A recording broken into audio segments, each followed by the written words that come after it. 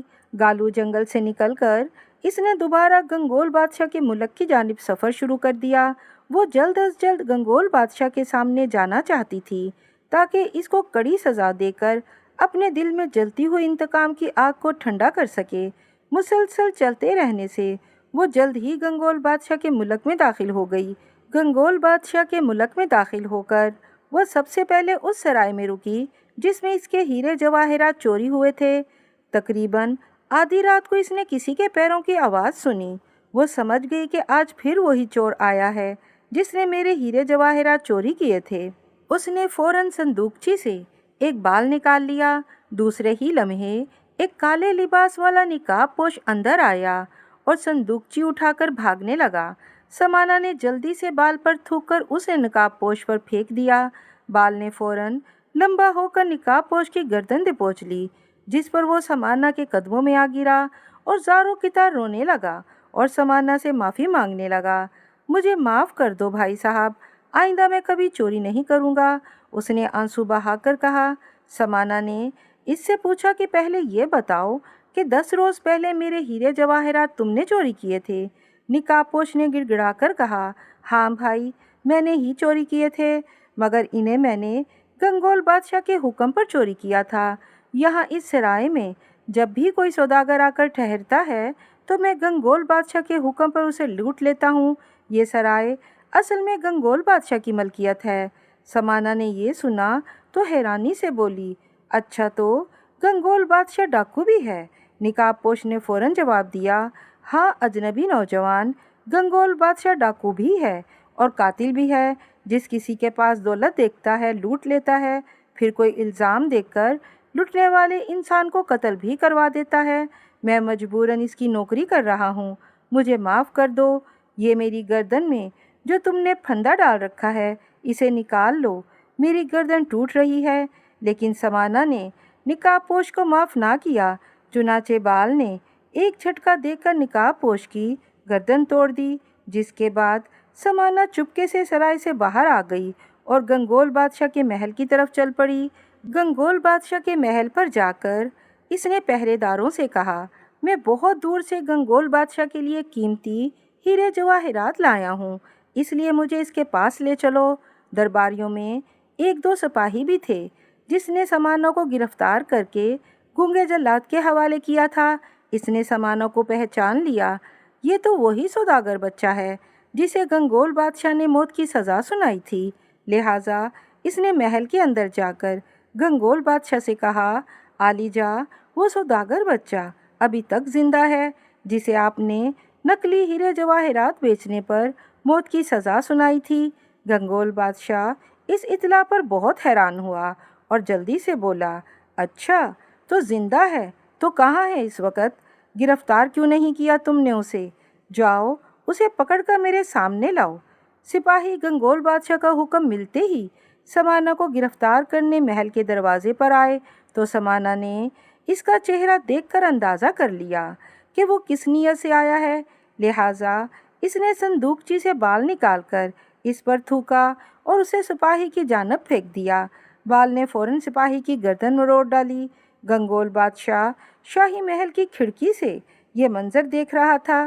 اس نے جوں ہی سپاہی کو مرتے دیکھا تو اسی وقت سپہ سالار سے کہا، اس ناہنجار تاجر کے بچے کو قتل کر دو۔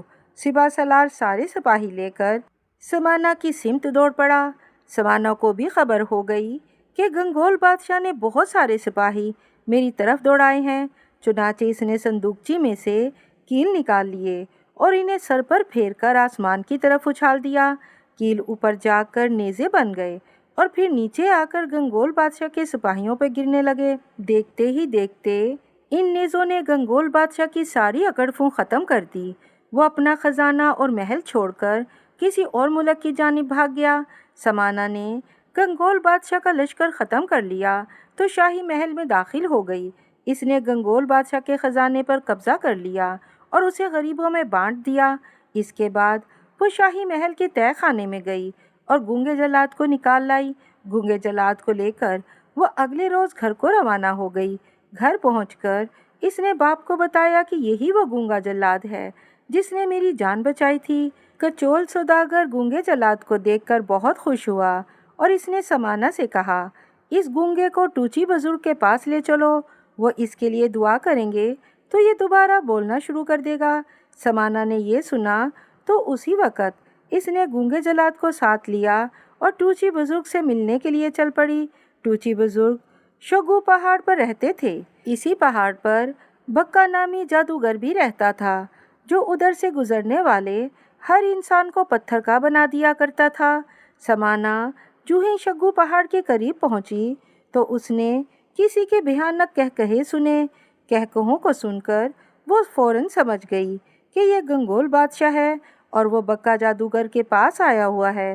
اس کا اندازہ درست نکلا کیونکہ اگلے ہی لمحے گنگول بادشاہ ایک بڑی سی چمگادڑ پر بیٹھ کر اس کے سامنے آ گیا اور انہیں دیکھ کر زور زور سے ہنسنے لگا۔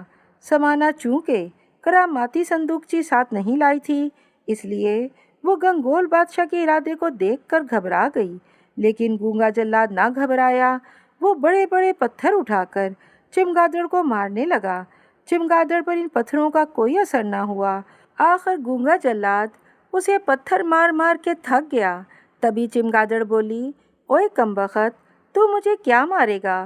میں تو بگا جادوگر ہوں اور تمہیں مارنے آیا ہوں کیونکہ تم نے میرے دوست گنگول بادشاہ کو گھر سے بے گھر کیا ہے۔ یہ کہہ کر بکا جادوگر نے جادو کے زور سے گونگے اور سمانا کے ہاتھ پاؤں باندھ دیے اور گنگول بادشاہ سے کہا، جاؤ اب ان دونوں کو قتل کر دو۔ گنگول بادشاہ بکا جادوگر کی شے پا کر اس پر سے اترا اور ایک بڑا سا پتھر اٹھا کر سمانا اور گونگے کو مارنے کے لیے بڑھا۔ سمانا اور گونگے نے موت کو سامنے دیکھ کر آنکھیں بند کر لیں۔ تبھی انہوں نے گنگول بادشاہ اور بکا جادوگر کی دردناک چیخیں سنی۔ جس پر انہوں نے آنکھیں کھول دیں تو کیا دیکھتے ہیں کہ ایک بزرگ لمبے سے چابک کے ساتھ ان دونوں کو خوب پیٹ رہے ہیں۔ سمانا نے انہیں پہچان لیا، وہ ٹوچی بزرگ تھے۔